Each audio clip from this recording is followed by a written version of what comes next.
Estadística, computación, datos, todo va de la mano, ¿no? Mi presentación se llama ¿Se puede cambiar el mundo con los datos? Y bueno, yo me llamo Miyari Perea, soy actuaria de profesión por la Universidad Autónoma de Yucatán y también hice una maestría en el CIMAT en computación estadística y actualmente ya llevo 5 años de experiencia laboral como científica de datos. O sea, todos mis roles han sido científica de datos. Y quien no sepa qué es un científico de datos, ahorita vamos a platicar de ello. Pero básicamente la presentación va enfocada, no nada más como parte de esta comunidad de Jalapa Code. Yo mujeres en Jalapa que estamos dedicadas también un poco con esta onda de la programación en R. Entonces, también quien luego guste platicar de ello un poquito, lo podemos ir viendo. Entonces, aquí vamos a empezar con conceptos. ¿Qué tipo de conceptos? Pues como la de inteligencia artificial, aprendizaje automático, aprendizaje profundo y el procesamiento del lenguaje natural. La IA como tal no es tan nueva como nos la están vendiendo. Es una estructura de matemáticas, estadística y cómputo que ha ido evolucionando a lo largo de los años. Más que nada en los últimos 50 años, ¿no? Y en especial en este siglo que ha tenido un repunte importante. Es viejo el conocimiento, pero los conceptos como Machine Learning y NLP se ocupan mucho o tienen que ver con la capacidad de cómputo que ahora hay. Entonces, particularmente para empezar a atacar este tema, vamos a platicar sobre el procesamiento del lenguaje natural.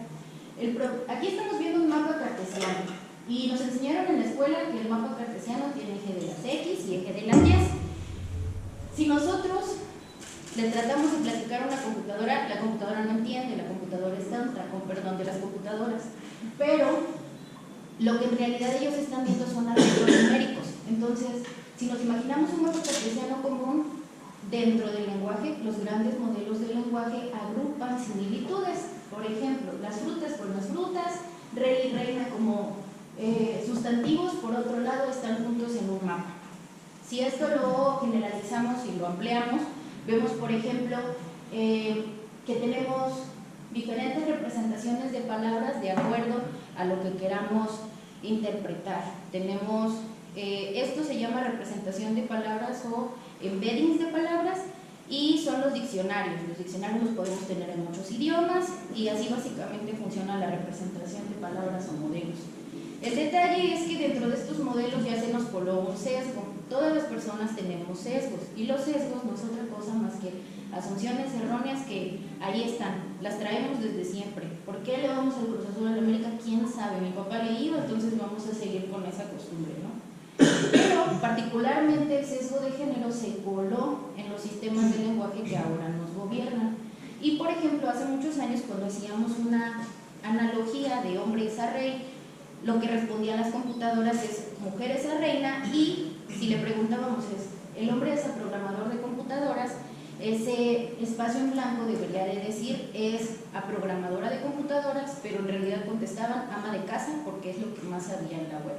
Entonces, estos sesgos de género, como sabrán, y si no, pues para eso estamos aquí, los modelos matemáticos o los modelos que tenemos en las computadoras, los sesgos de las redes sociales, etcétera, todo lo programó un humano. Y si este humano mete cosas que no son, pues seguramente el resultado van a ser cosas que no son. Pero bueno, aquí ya viene esta parte filosófica de qué sí es y qué no es. Entonces, ¿se puede rehacer el mundo con los datos? La respuesta es sí. ¿Cómo? Pues desde una manera crítica en la que podamos involucrarnos, o de otra manera podemos decir también que con el feminismo de datos. Y ustedes dirán, ay, esta chava, ¿qué onda? Se le olvidó que el 8M y la marcha ya pasó. No, pues en realidad en todos los espacios es importante recordar que debe haber diversidad y que debe haber representación, tanto de los grupos etéreos, de las personas que con discapacidad, etc. Entonces, los principios del feminismo de datos, como tal, como teoría, surgen en el 2020. Unas académicas de Estados Unidos, en el MIT, hacen un compendio de investigación en donde todo se está en donde se escribe qué relación hay históricamente de las mujeres en los campos como computación y matemáticas. Y a partir de eso plantean estos principios, que la verdad, más que principios de datos para mí, principios de feminismo de datos para mí son principios de datos responsables, donde vamos a recordar que los datos, bajo ninguna circunstancia, son neutrales, siempre representan algo de quien está al frente, llámese centro de investigación, escuela, empresa, etc. Entonces, estos 7 principios los voy a ir presentando uno a uno como un ejemplo para México.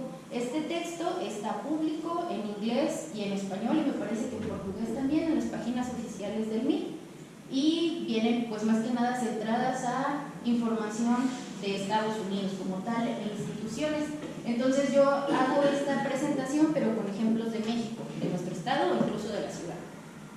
Entonces el primer principio se llama examinar el poder y el segundo se llama recopilar, analizar, imaginar y enseñar. Y básicamente lo que hablan en estos capítulos es cómo la tecnología existe, pero necesitamos que haya mujeres en la tecnología, no solamente mujeres blancas profesionistas, necesitamos que haya representación de todo, de personas de diferentes religiones, culturas, conocimientos sobre todo, porque podemos saber mucho de matemáticas, ahí sí me incluyo, y yo la verdad en algún momento supe inyectar, pero yo no sé poner un suero, yo no sé hacer muchas cosas, ¿no? Porque ese no es mi campo de especialidad, tampoco me voy a poner a hacer unos tacos al pastor. Y sin embargo, el médico, el que hace los tacos al pastor, el que recoge la basura, todos son importantes en el existir como sociedad. Entonces, ¿por qué no perdemos esa diversidad en nuestros programas de cómputo que ahora ya nos están dominando prácticamente para todo? Los datos siempre hablan desde las perspectivas de quienes los recolectan, analizan y modelan. Y básicamente de eso se trata estos 2 principios. Pensemos solamente la representación de las chicas en esta aula. Hay 3, 4, y de ahí son varones. Y no tiene nada de malo, pero pues en otras áreas ves 50-50 o incluso ves más chicas, ¿no? Entonces, solo estamos hablando como sexo biológico. Todas las demás intersecciones, pues no las vamos a abordar en este tema, solo lo importante es eso, se presenta la importancia de que haya representación de todas las ideas. Ahorita estamos hablando de sesgo de género, pero en general representación que evite los sesgos. Y ahora bien, el tercero habla sobre cómo representamos la información. Entonces, están viendo ahorita en pantalla una visualización de la Encuesta Nacional de Victimización y Percepción sobre Seguridad Pública. Este es un instrumento estadístico que levanta el INEGI todos los años. También está la información del Registro Nacional de Personas Desaparecidas y No Localizadas. Esta es una fuente oficial del gobierno. Como podrán ver en esta visualización fría, lo que estamos viendo es el número estimado de personas desaparecidas en México a lo largo de los años, desde 2012 hasta 2023. Pues al parecer, o quien de repente o que un libro dice, ay, mira una grafiquita, pues sí, pero esa grafiquita está representando personas desaparecidas, que como sabemos es un tema que nos duele a todos. Desafortunadamente, no hay muchos observatorios como de los datos sensibles que nos pueden llegar que levantan información de lo que día a día nos afecta. Y veamos que la línea roja está muy por debajo de la línea azul. ¿Qué quiere decir eso? Que para la gente que fue encuestada de acuerdo al INEGI en el 2023, sabían o supieron de más casos de personas desaparecidas que los que realmente se reportaron, y eso sí lo sabemos. Los delitos muchas veces no se persiguen porque ni siquiera se denuncian. Entonces, ¿qué estamos viendo aquí? Pues es un punto de vista racional, una visualización fría, algo minimalista. A todo esto la fuente como tal así sí viene del INEGI y de gobierno federal, pero quienes lo están haciendo de esta manera para contrastar es Data Cívica. Data Cívica es una asociación de datos que se dedica a esta parte de la conversación de los datos difíciles que nos hablan sobre temas delicados de la sociedad. Están en un compendio de A Quienes Nos Faltan, que son datos para encontrarles, y está publicado en octubre del 2025. Es el más reciente que sacó Data Cívica. Entonces este tercer principio te dice, bueno, si ya sabes que de todas maneras tienes que representar la información de algún modo, pues al menos hazlo de modo que pueda causar un impacto en quien lo ve. Voy a hacer aquí una pequeña pausa, a ver si alguien quiere participar. ¿Qué me podría decir descriptivamente de esto? O sea, pueden nada más decir, pues hay un círculo blanco, pero ¿quién quiere hacerlo? ¿Algún voluntario o escojo yo? A ver, muchacho de verde. Pues noto que la imagen da a entender el tema del presupuesto anual que se tiene para armar lo que nosotros. Bueno, esto el texto lo que dice es que el mundo está sobrearmado y la paz está sin fondos, o sea que no la plantean, ¿no? En general veo datos que supongo que justamente supone el presupuesto que se tiene anualmente para el tema militar, y luego un contador que supongo que va aumentando conforme va pasando el tiempo, lo cual pues si lo contrastamos es un poco preocupante, quiere decir que tal vez se está invirtiendo demasiado dinero en armamento. Gracias por tu participación obligada. Entonces, lo que estamos viendo aquí es una visualización que eleva la emoción. ¿Qué quiere decir esto? Justamente nos llama la atención este círculo amarillo que contrasta con los otros círculos que son de un tamaño menor, y cada uno es el presupuesto destinado a algo. El círculo más grande es al armamento, efectivamente este es un contador que va aumentando, pero cambia, se resetea cada día. Entonces esta era tal cual una visualización en tiempo real en el pasillo de las Naciones Unidas en el 2020. Yo tomé esta foto y enfrente, o sea, cuando veías eso, pues muchas personas han dicho, ¡ay, una grafiquita! Pero a mí sí me impactó mucho cómo lo representaron y que justo enfrente estaban las imágenes de muchos poblados que han sido abatidos precisamente por arma de fuego, ¿no? Entonces, el tercer principio del feminismo de datos es, pues si ya tienes que mostrar los datos, ahora ¿cómo los muestras de una manera que a quien lo lea no solamente lo vea como una cifra? Y pues lo que están viendo ahorita son infografías que durante el 8M las personas de Data Cívica publican de forma gratuita en sus redes sociales para que quienes quieran asistir a algún meeting puedan descargarlas y ocuparlas. Y la verdad, yo no sé ustedes, pero a mí me da miedo que digan que cada 28 minutos una mujer es atendida por lesiones causadas por violencia sexual en México. O sea que de aquí, en lo que yo empecé mi presentación, a lo que voy a terminar, pues alguien ya se reportó. Y volvemos a lo mismo, estas son las personas que denuncian, están y se levantan las actas. Pero si no estuvieran, todo esto es con información de la Secretaría de Salud, ¿sale? Bueno, en el caso del verde. También las mujeres, ¿cuál es el tiempo que dedican al trabajo del hogar en comparación a lo de los hombres? Y pues bueno, todos estos ya sabemos que son estereotipos y circunstancias que a lo largo de la historia de la humanidad, pues hemos visto, llevadas al contexto de México.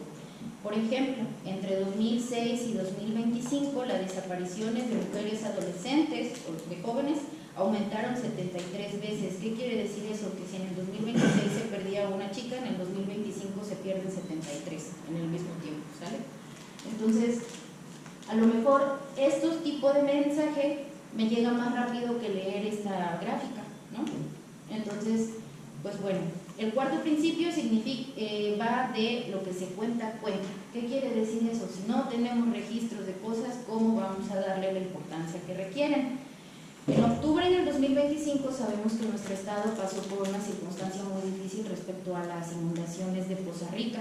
Entonces, no había métricas claras, porque primero no había censos generales actualizados para 2025 de cuántas personas había en Poza Rica, cuántas personas, cuántos ganados, etcétera, y por eso empezó todo el desorden que acompaña a un desastre natural. Pero para que se recupere una ciudad, una zona, pues tenemos que tener contabilizado o al menos un mapa de la información. Y por ejemplo, mi hermana y su novio trabajan en CESBER y ellos nos decían, es que la información llega pero no hay quien la analice.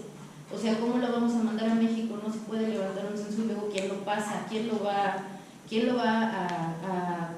a juntar todo en un Excel o algo para mandarlo a México? O sea, nos mandan las computadoras, está el equipo, pero no hay quien haga este proceso de la información.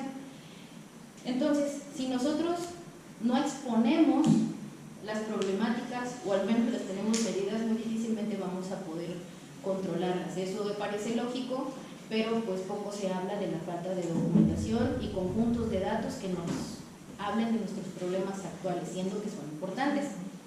Y pues bueno, si nosotros repensamos los binarismos, aquí particularmente habla de la dualidad entre masculino, femenino, hombres, mujeres, población activa, población no activa, pero pues puede haber más categorías y más jerarquías, y entonces esto nos permite la distribución de recursos más inteligente. Y bueno, aquí en Estados Unidos hablan sobre la parte de las personas inmigrantes ilegales, porque no hay un número exacto de cuántas personas son, porque ocurre la paradoja de la doble exposición. Yo te digo cuántos son, pero entonces te estoy poniendo en peligro, digamos, y eso es verdad, y lo sabemos en estos últimos meses lo que ha estado pasando con la comunidad sin documentos en Estados Unidos, ¿no? Entonces, un quinto principio para unos datos más responsables sería que lo que está ocurriendo en las bases de datos o en los Exceles de quienes sea que están tomando decisiones, pues también ocurra en la realidad de las personas. Pensemos otra vez, desafortunadamente, en la crisis de personas desaparecidas. Mucha de la legislación que se ha hecho se ha obtenido gracias a las familias y las personas que están insistiendo al Estado de mira, tengo estos datos de estas personas que se perdieron, hemos localizado de esta manera cosas clandestinas, etc. Cuando yo estaba en el CIMAT hace 5 años, la que era entonces directora del CIMAT Monterrey, la contrataban para hacer mapas estadísticos geográficamente localizados, donde decían pues dónde estaban las fosas clandestinas y hacer un modelo para predecir dónde más podían empezar una investigación para empezar a excavar, en lugar de solamente que los grupos de personas desaparecidas, de gente que está buscando a sus desaparecidos fuera a excavar por su cuenta, sino ya focalizado. Lógico que pues este tipo de datos nadie nos paga por hacer esto que estoy haciendo ahorita, ¿no? O sea, y desafortunadamente si lo escalamos, por eso es que no mucha gente se hace responsable de este tipo de información, y que si nos deja, bueno, las estadísticas de fútbol, que si nos deja, bueno, las estadísticas de los partidos políticos, etcétera, ¿no? Entonces, aquí es que lo que está cambiando o debería de cambiar o está en una base de datos, pues pueda de alguna u otra manera ser algo o algún cambio en nuestra realidad. Ya por último, casi último, porque nos faltan 2, es considerar el contexto. Ya dijimos que nada es neutral. También llevamos, creo, filosofía en la prepa y te decían, soy yo y mis circunstancias. Entonces, pues en general es eso, considerar el contexto de diferentes cosas. En la encuesta de percepción de si estaban seguros o no estaban seguros en el INEGI en el 2025, dicen que lo que más le preocupa a la población encuestada, que se supone que son muestras tomadas de estratos representativamente de nuestro país, diríamos que la mayoría de los mexicanos, en un 64%, nos preocupa la inseguridad. Y pues yo digo que sí. Después la salud, el aumento de precios, la escasez de agua. Sí da miedo cuando ya estamos acercándonos a mayo, ¿no? Entonces, pues este tipo de problemáticas, bueno, al menos aquí hay algo donde puedes tener un punto de referencia. Después viene la corrupción, el narcotráfico, falta de castigo a delincuentes, etcétera. Como que va bajando la importancia, pero lo que más importancia le dan es esos temas, ¿no? Y por otro lado, hay actividades cotidianas que se dejan de hacer por miedo de ser una persona pues víctima de algún delito. Y a mí me llama la atención mucho esta, porque la primera es permitir que las menores de edad que viven en el hogar salgan solos. Y pues sí, luego dice salir de noche, usar joyas, llevar dinero en efectivo, la gente ya no toma taxi, no sale a caminar, no visitan a sus parientes, a sus amigas. Entonces todo esto pues es el contexto que desafortunadamente vivimos todos los mexicanos, y no importa si estás en Mérida o si estás en Sinaloa, bueno, en teoría, ¿no? Con este estudio estratificado, pero nosotros sabemos que sí importa el contexto. Y bueno, esta también es información que está pública, que se basa en información de gobierno, en donde dice que el 32% de las mujeres asesinadas durante el 2022 estaba dentro de una vivienda. O sea, no salió a bailar, no salió a tomar, las mataron en su casa. Entonces, eso es un contexto bastante fuerte, y que a lo mejor si no tenían el dato, pues se los estoy compartiendo. Estamos hablando del 2022, yo quisiera que en el 2026 ese dato no fuera ese que es, pero probablemente hasta haya subido, ¿no? Porque esa es la otra. no tenemos suficientes manos en estadística que le importe hacer esto, entonces mis datos están desactualizados. Tengo información de 2022, de 2023, de 2024, pero pues ahorita ya estamos a 2026 y yo ahorita quería poner cosas así actuales de que el mes pasado y no hay. Entonces, pues también el objetivo de esta plática es que si en algún momento a ustedes les interesa hacer un cambio y no solamente pensar en el salario que les ofrecen las grandes empresas. Yo trabajo en una gran empresa, no lo he dicho todavía, pero pues igual ni podemos tener esta plática en este principio, que es considerar el contexto. Y pues bueno, también dice que de acuerdo a los reportes, Sedena viola a 1 de cada de las 10 mujeres que son arrestadas. Y pues recordemos que esas son mujeres, son hijas de alguien, no solo son una cifra, aunque aquí se vea como una cifra, impactante por cierto.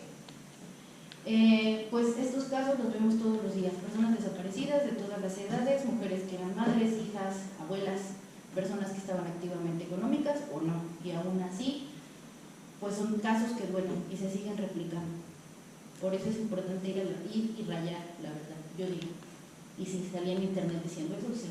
Entonces, yo estudié en la UADY, porque además de esto, pues sí tuve formación universitaria, ¿no? Yo estudié en Yucatán, dentro de las actividades de Yucatán estuve inmiscuida en un modelo de Naciones Unidas que representé a la facultad allá en la ONU. La foto que vieron de la ONU era yo la tomé en la ONU, básicamente a hablar sobre diferentes puntos de vista, porque yo no sé cómo es aquí, porque yo no estudié aquí, pero pasaba en Yucatán que la gente de matemáticas solamente quería saber de matemáticas, no quería saber de nada, ni de problemas sociales, ni de cosas pues relacionadas a la vida real, diría yo.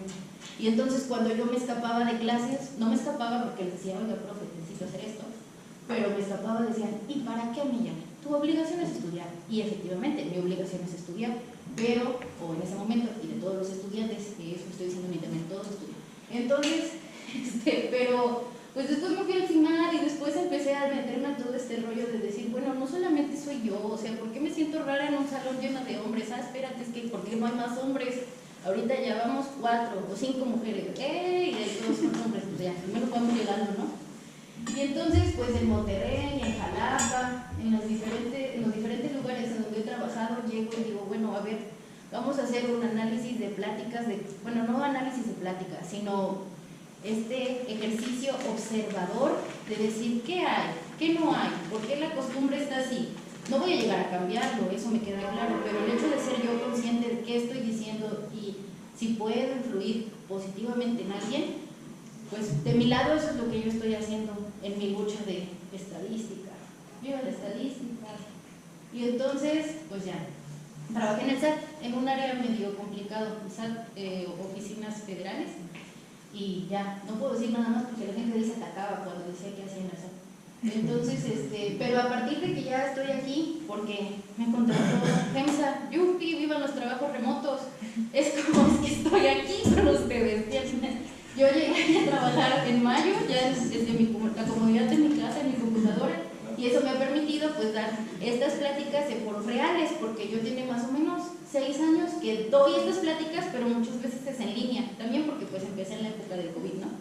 Entonces, ahí en la Secretaría de Salud dimos una plática y fue tremendamente incómodo ver cómo las personas no se dan cuenta que hay otros contextos además de los que ellos viven.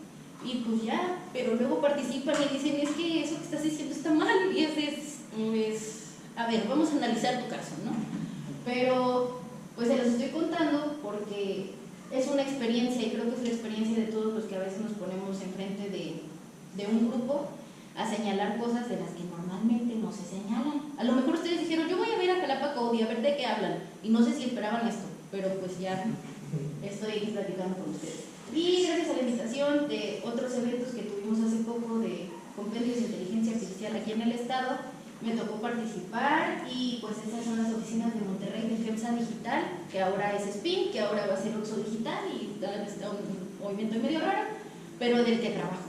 Entonces, pues si hay estudiantes en esta sala, sigan estudiando, si siguen llorando al final del semestre, vale la pena. O tal vez no al inicio vayan a encontrar un trabajo virtual bien pagado, pero pues ya después uno va agarrando experiencia y se pone chido y te queda tiempo para hacer estas cosas, como la divulgación, que tiene que ver con el séptimo y último mandamiento del feminismo de datos, no son mandamientos, son principios. Hacer visible el trabajo. De nada sirve que yo en mi computadora tenga todo en mi computadora cabeza tenga todo este conocimiento si no voy y me paro enfrente de ustedes y empiezo a platicar de esto, porque desafortunadamente que pasen cosas en la sociedad todos lo sabemos, pero cuando vas y le dices a la autoridad, oye, se supone que tu autoridad deberías estar haciendo algo, te dicen, ¿y qué pruebas hay de lo que tú me estás diciendo es real? ¿Dónde están los datos? O sea, desafortunadamente y durante muchos años siempre ha sido ese el tema. Sí sé que está ocurriendo esto, pero si no me lo demuestras con datos levantados por fuentes oficiales, tu intención solo se queda en intención, no puedo hacer nada. Entonces, pues, hay que hacer visible el trabajo, para que también haya personas que se inspiren y sepan que existen este tipo de trabajos. Tal vez ahorita no bien pagados, pero pues todo va conforme a la marcha. Y pues bueno, hay diferentes iniciativas privadas, como de, ¿qué será? Asociaciones civiles, aquí puse Jalapa Code porque pues entiendo que es una comunidad, hay otras comunidades científicas, ¿a dónde están? ¡Ay, no puede ser! Tiene rato, me hubieran dicho que ya no apurara. Y ya finalmente, por ejemplo, fue el 11 de febrero del 2026 de este año, el Día Internacional de la Mujer y la Niña en la Ciencia, me tocó dar un taller y pues ya, solo lo quería poner porque pues es algo que he estado haciendo constantemente. Y a lo mejor a nadie le importa, pero estoy segura de que a mi vecinita de 6 años sí le importa, porque dice, ¿no que trabajabas en México? ¿Por qué estás ahora en la computadora todo el tiempo? Y yo, exacto, niña, exacto. Y ya, hay redes de periodismo independiente que tienen mucho o necesitan los datos actualizados, entonces pues también los necesitamos para que siga existiendo. Fin.